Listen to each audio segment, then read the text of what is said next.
Have you ever watched someone get dismissed? Not because they did anything wrong, but simply because of how they looked. I have, and I want to tell you about the day it happened inside a luxury hotel in downtown Vancouver, where two front desk employees made the worst professional decision of their lives, and didn't even see it coming. The morning Sylvester Okafor walked into the Harrogate Grand, nobody looked twice. That was the point. Sylvester Okafor, 53 years old, a broad-shouldered black man with close-cropped gray at his temples and reading glasses pushed up on his forehead, wore a faded navy parka, the kind you'd find at a Canadian Tire clearance bin in January. His boots were scuffed. His duffel bag, olive green, zipper held together with a safety pin, sat heavy on his shoulder. He hadn't shaved in 4 days. He looked like a man who'd driven a long time to get somewhere, and wasn't entirely sure he'd made the right call, which to anyone who didn't know him was the entire idea. Sylvester Okafor was the founder and sole owner of Harrogate Hospitality Group, the company that owned, among other properties, this very hotel. All 11 floors of it, the rooftop bar, the spa on the 3rd floor, the restaurant with the prix-fixe menu that had been reviewed in 2 national food magazines. Every piece of art on every wall had been approved by him personally. He walked in through the revolving door at 9:14 on a Tuesday morning in March, and the lobby smelled like cedar and warm bread, the way he'd always insisted it should. He stood at the entrance for a moment, took it in. Then he walked to the front desk. Behind the marble counter stood 2 employees. Trent Calloway, 26, a sharp-jawed young man from Kelowna who'd been with the hotel for 18 months and had spent most of that time convinced he was better suited for management than the job he had. He wore his uniform like it owed him something. Jacket crisp, name tag perfectly level, smile already calibrated to the kind of customer standing in front of him. And beside Trent was Fiona Glenbrook, 24, originally from Moncton, with a bleached blonde ponytail and the particular brand of customer service confidence that comes from never having been told no. She'd been at the Harrogate Grand for 7 months. She was still in her probationary review period. Trent saw Sylvester first. He didn't move. He finished typing something on his keyboard slowly, then looked up with the expression of a man performing patience. "Checking in?" he said. Sylvester set his duffel bag on the floor beside the counter. "I'd like a room for tonight. Single, if you have it." Trent glanced at Fiona. A small glance, the kind that takes less than a second and says everything. Fiona turned to her screen. "Name?" Trent said. "Okafor." Trent typed it, or appeared to. His fingers moved with the deliberate slowness of someone deciding whether to bother. He looked at the screen for a long moment. "I'm not seeing a reservation under that name. I don't have one," Sylvester said. "Walk in." Trent exhaled through his nose. "We generally recommend booking in advance. This is a popular property. Do you have availability tonight?" Another glance at the screen. "We may have something. It would be the standard rate. For a single, we're looking at $480 a night." Sylvester nodded once. "That's fine." Fiona looked up from her screen now. She studied him openly, the parka, the duffel bag, the unshaven jaw. She didn't try to be subtle about it. Her expression had the quality of someone doing mental arithmetic and not liking the answer. "We do require a credit card at check-in," she said. "For incidentals." "Of course," Sylvester said. "The hold is usually around $200. "Okay." She didn't move to pull up the booking screen. She waited, as if she expected him to back down. Sylvester waited too. He was good at waiting. He'd learned it early, in rooms where people wanted him to feel small, where silence was the only currency he had. Trent leaned slightly on the counter. "Sir, I want to be upfront with you. We do have rooms available, but I want to make sure you're aware this is a 4-star property. Our amenities are included in the rate, but it's a significant." "I understand what 4 stars means," Sylvester said. The lobby was quiet. A couple with rolling luggage moved through the space behind him. A porter smiled at them, offered to help. No one offered anything to Sylvester. Trent straightened up. Something shifted in his posture. Not quite hostility, but its cousin. Do you have a card you'd like to put down? Sylvester reached into the front pocket of his parka and set a card on the counter. Plain black, no name visible from the front, the kind of card most people never see. Trent picked it up, looked at it. For just a moment, something crossed his face. He handed it to Fiona. She took it, glanced at it, then set it down with the carefulness of someone who didn't want to admit they weren't sure what they were looking at. "One moment," Trent said. They took more than one moment. While Sylvester stood at the counter, a man in a well-tailored suit came through the side entrance and walked directly to the desk, bypassing the short line of guests who'd formed behind Sylvester. Trent's posture changed entirely. He straightened, smiled, genuinely this time. "Mr. Fairfax, welcome back. Let me pull up your—" "Already handled it online," the man said smoothly, barely slowing down. "Just need my key." Trent produced it in under 40 seconds. "Your suite is ready. 8th floor. The concierge will. I know the way." The man in the suit took the key envelope without making eye contact with anyone and was gone. Sylvester watched all of this without moving. Fiona returned from wherever she'd gone behind the partition. She set the black card on the counter and slid it towards Sylvester. "I'm sorry, we're having a system issue with that card. Do you have another form of payment?" Sylvester looked at the card, then at her. "What kind of system issue? It's not going through. Have you tried it?" A pause.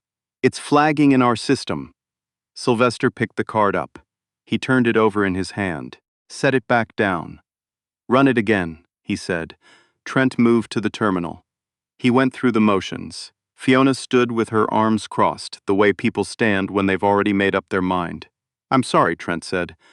"Still flagging. We can't process it." "Then I'll pay cash for the room," Sylvester said. There was a pause that lasted exactly 1 beat too long. "We still need a card on file for incidentals," Fiona said. "That's hotel policy." "I know," Sylvester said. "I'll put cash down for the deposit." Another look between them. "We don't typically accept." "Your website says you accept cash deposits with management approval." Sylvester said it quietly. No heat in it, just the particular flatness of a man who has done his research. Fiona uncrossed her arms. Trent leaned back from the counter slightly. "I'd have to check with a manager." "Please do," Sylvester said. No one moved to get the manager. It was 8 minutes. Sylvester counted.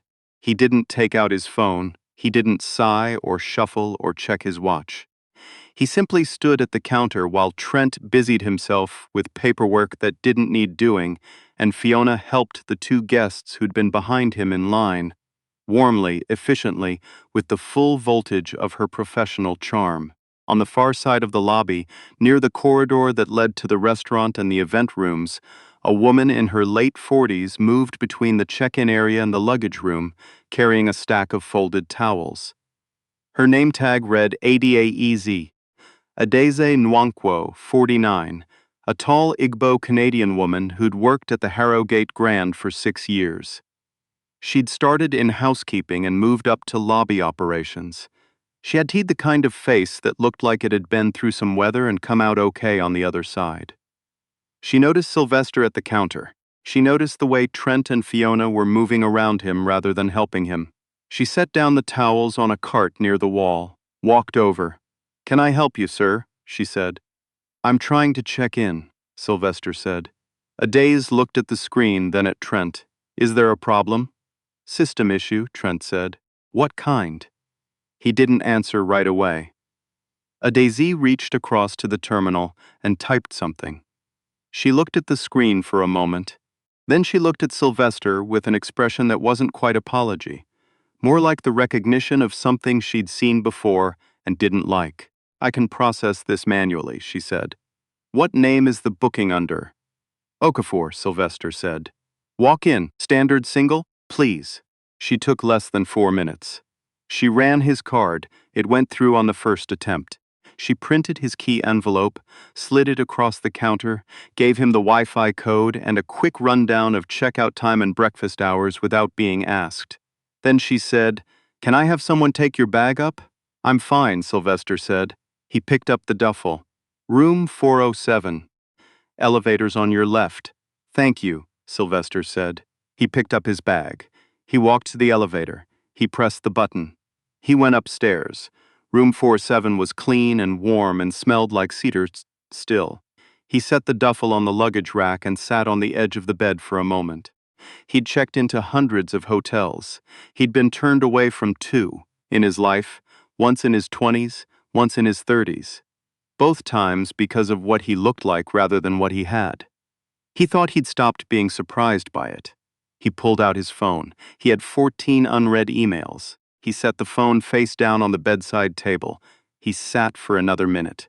Then he picked up the hotel notepad on the desk, the one with the Harrogate Grand letterhead, the thin gold stripe along the top, and he wrote 2 names on it, Trent Calloway, Fiona Glenbrook.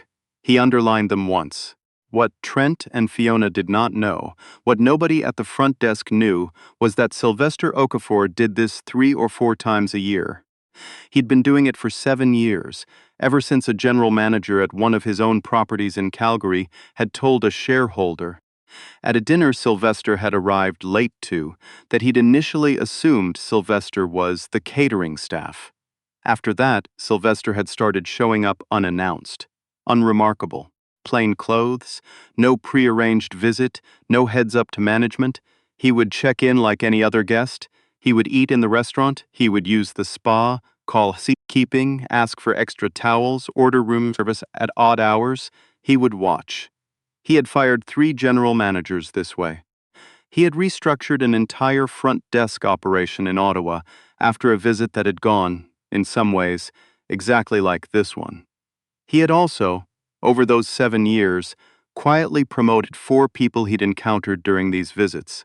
People who'd treated him like a guest when nobody was watching. He hadn't forgotten any of them. At 2 in the afternoon, he came back downstairs.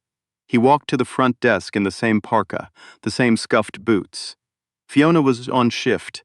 Trent was in the back. She'd mentioned to a colleague earlier, on break. Sylvester didn't approach the counter. He stood near the sitting area to one side of the lobby, watching. A family with 3 kids tried to navigate the revolving door with a stroller. Nobody from the desk moved to help. Adaze appeared from the direction of the restaurant. She saw the family, crossed the lobby, held the door, helped maneuver the stroller through with the ease of someone who'd done it 100 times and never thought about it. The mother thanked her. Adaze smiled. Not the hotel smile, the real one, and pointed them toward the elevator. Then she saw Sylvester near the seating area. She nodded at him once, the way you nod at someone you've already helped and don't need to perform for. He nodded back. At 4 o'clock, Sylvester sent a text to his assistant, a man named Percy Abioy, who knew the protocol. Standard visit complete. Please schedule a formal debrief with GM for 9 a.m. tomorrow. My presence confirmed. Percy replied in 2 minutes. Done. Should I flag anything in advance? Sylvester typed. Front desk staffing. 2 names. I'll bring notes. He put the phone in his pocket and went to dinner at the restaurant downstairs. He ordered the bison, short rib, and a glass of red. He ate slowly. The server, a young man named Theo who had been working doubles all week, according to the small talk he offered, was attentive without being hovering, and refilled the water glass without being asked. Sylvester left 30%. He wrote Theo's name in the notepad, too. At 9 o'clock the next morning, Sylvester Okafor walked into the Harrogate Grand for the second time in 24 hours. He was wearing a different coat. Charcoal wool, well cut. His reading glasses were on. He carried a leather portfolio rather than a duffel bag. He looked, in short, entirely like himself. The front desk was staffed by a different team this shift. 2 employees he didn't recognize who smiled and said good morning. Behind him, Trent Calloway arrived for his shift at 9:03, came through the staff entrance, and stopped short when he saw Percy Abioye standing near the lobby, speaking to the hotel's general manager, Kathleen Serby. Sylvester was walking toward them. Trent did not yet understand what he was looking at. He understood 30 seconds later, when Kathleen turned, saw Sylvester, and said, clearly across the lobby, "Good morning, Mr. Okafor. We have the boardroom ready." The sound of his own name in the lobby hit Trent Calloway the way cold water hits a sleeping face. He stood by the staff entrance and watched Sylvester Okafor, the man in the faded navy parka, the scuffed boots, the safety-pinned duffel bag, shake Kathleen's hand and walk with her toward the conference room. Trent's mouth opened. He closed it again. The debrief lasted 40 minutes. Kathleen Serby, the general manager, had been with Harrogate Hospitality for 4 years. She ran a tight property. She took notes in a yellow legal pad and didn't interrupt. When Sylvester finished, she set the pen down. "I want to be honest with you," she said. "I don't have a good explanation for what happened yesterday." "I'm not looking for an explanation," Sylvester said. "I'm looking for a decision." She nodded. Both employees are still in their probationary periods. Fiona Glenbrook is at 7 months, Trent Calloway at 18. I'll begin termination proceedings today. Sylvester looked at his notes. A Daisy Nwankwo. 6 years, Kathleen said, lobby operations. She's been in an informal lead role for most of that time, but we've never formalized it. Formalize it, Sylvester said. With the pay bump, I'll have HR draw something up and the server from last night. Theo. He checked his notepad. I didn't get a last name. Kathleen almost smiled. Theo Obasi. He's one of our best. Find out what he wants to do here. If he's interested in training, I want to support that. She wrote it down. Sylvester stood, folded the notepad, put it in the portfolio. He looked out through the glass wall of the boardroom at the lobby. The marble counter, the cedar smell, the warm light through the tall windows. I built this property because I wanted it to be the kind of place that treats people like people, he said. Not like a transaction. Not like an inconvenience. Kathleen said nothing. She knew this. She'd read it in his first annual report. Yesterday, someone in this lobby, dressed the way I was dressed, was treated like an inconvenience. Twice. He paused. Once, I could chalk up to a bad morning. Twice is a training failure. Or a culture failure. We need to figure out which one. Kathleen nodded. We will. Trent Calloway and Fiona Glenbrook were called in that afternoon, separately. Trent sat across from Kathleen and HR with the posture of someone who had been building explanations in his head since 9 o'clock that morning and was now discovering that none of them fit. He started twice. He said, to be fair once. He said, I didn't know once. And the HR coordinator, a soft-spoken woman named Preeti, let the silence sit before gently noting that the relevant policies did not include an exception for not knowing who a guest was. He was 26 years old. He'd been confident his whole life that the world ran on legibility, that you could look at a person and know what they were worth. He was going to spend a long time unlearning that. But that unlearning was going to happen somewhere else. Fiona Glenbrook sat in the same chair an hour later, she cried. Genuinely, Kathleen thought, not performatively, but the way people cry when they finally understand the size of what they've done. She said she didn't think she was a bad person. Nobody told her she was. They told her the position was no longer available to her. She left with her name tag in her hand. Adaze Nwankwo was called in at 4 in the afternoon. She had been on a double shift and came in carrying a walkie-talkie and a half-eaten granola bar, which she apologized for. Kathleen slid a folder across the table. Adaze opened it. Read it once. Read it again. This is a senior lobby supervisor role, she said. Yes, Kathleen said. With full benefits review. Yes. Adaze looked at the number on the paper. She looked at Kathleen. This is because of yesterday, she said. It wasn't quite a question. It's because of 6 years, Kathleen said. Yesterday just made it urgent. Adaze was quiet for a moment. She set the folder down on the table carefully, the way you set something down when you don't want to make it seem like it's the most important thing that's happened to you in a while. Even if it is. Can I ask who the guest was? Kathleen considered. You can ask Mr. Okafor himself if you'd like. He wanted me to let you know he's available to speak with you before he leaves this afternoon. Adaze blinked. The founder. Yes. Another pause. He was wearing a parka, she said softly. Not accusatory, just placing the fact somewhere. He was, Kathleen confirmed. Adaze nodded slowly. She signed the folder.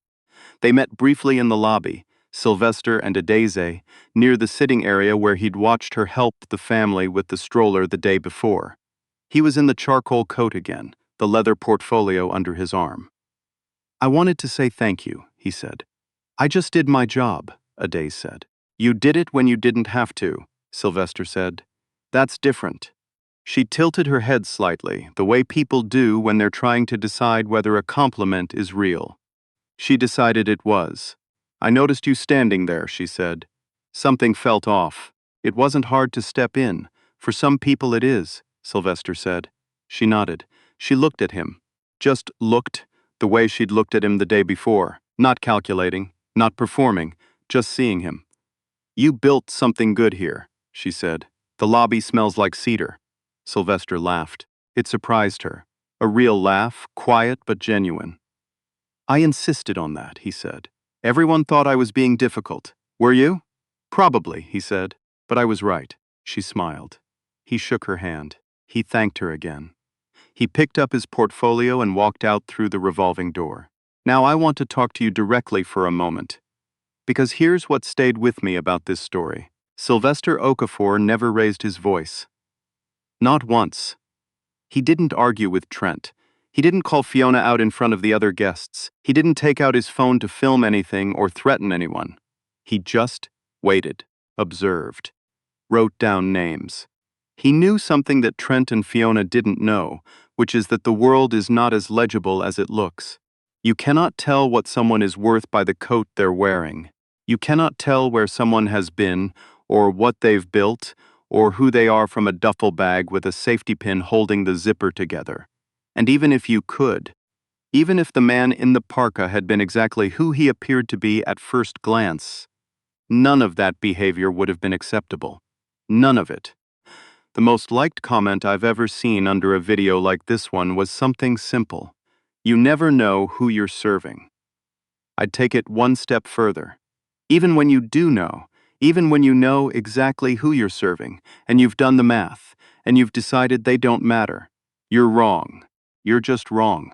Treat people like people. Not like a transaction, not like an inconvenience, not like a problem to be managed until they go away. That's the whole thing. That's the lesson. If this story made you feel something, if it made you think about a time you were the one standing at the counter, or a time you wish you'd stepped in like a Daisy did, I'd love to hear it in the comments. Tell me your story. Tell me what happened. Tell me how it ended.